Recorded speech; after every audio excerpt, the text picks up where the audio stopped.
Isang mapagpalang umaga sa ating lahat, mga kapatid ko kay Kristo, mula sa The Solid Rock Morning Devotion.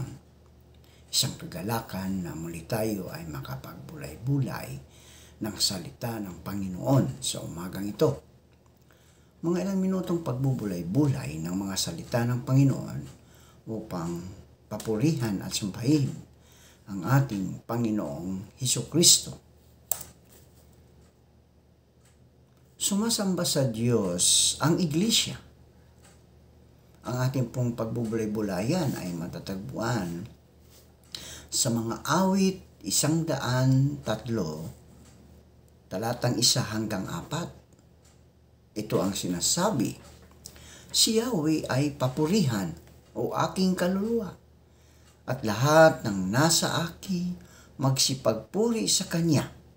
Purihin mo sa tuwina ang banal na ngalan niya. Si Yahweh ay papurihan o aking kaluluwa, at huwag mong kaliligtaan. Mabubuti niyang gawa. Ang lahat kong kasalanay, siya ang nagpapatawad, at anumang aking sakit, ginagamot niyang lahat.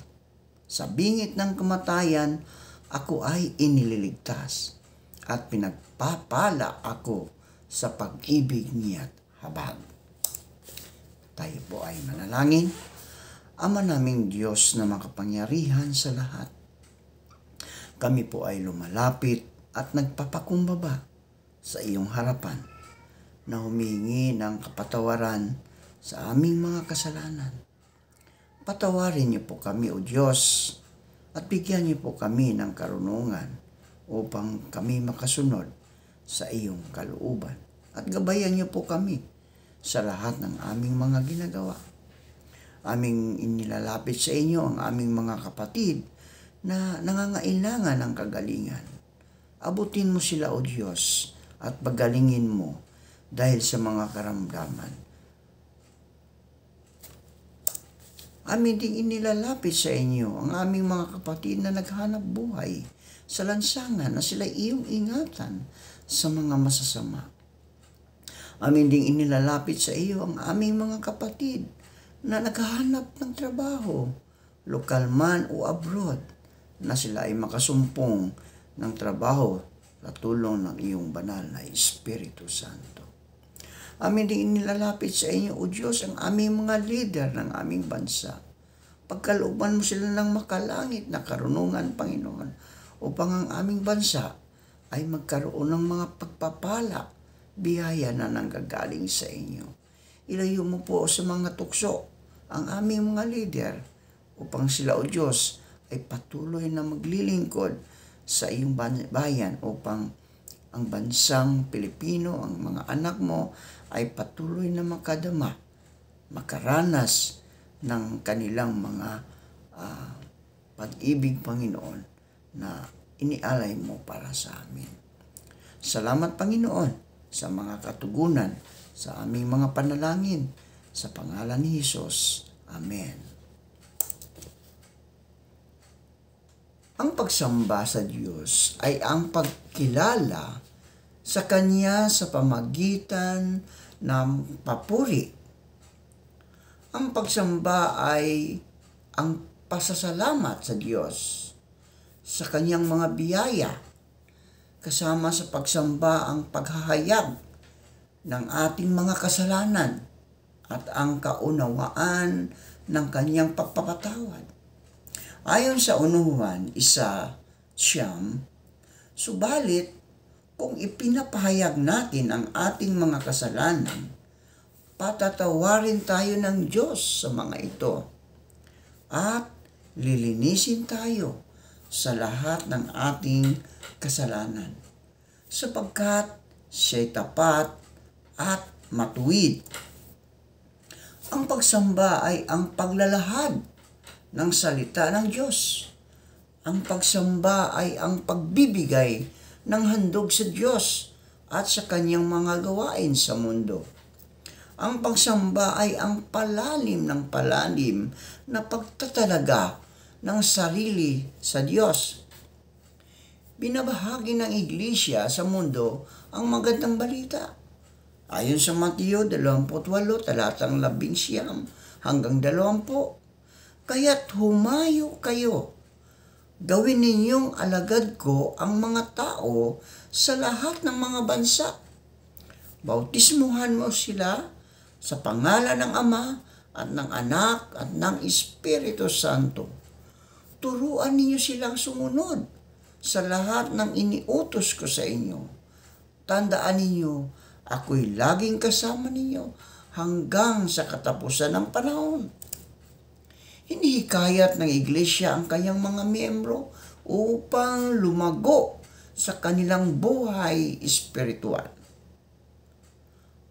Sa Efeso 4:11 hanggang 16, at binigyan niya ng ilan ang kaloob upang maging mga apostol.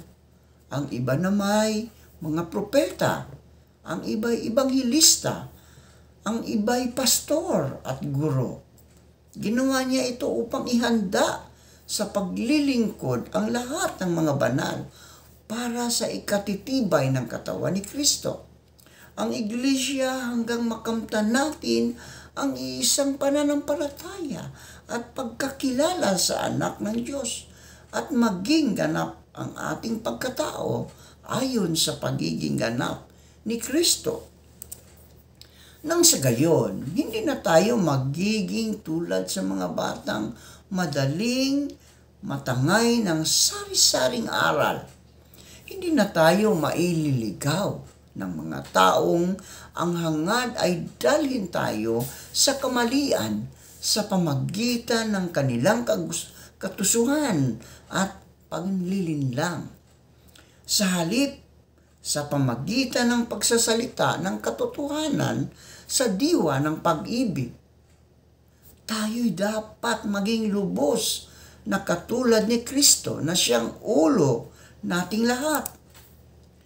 Sa pamagitan niya, ang mga bahaging pinag-ugnay-ugnay ng kasukasuhan ay magiging isang katawan.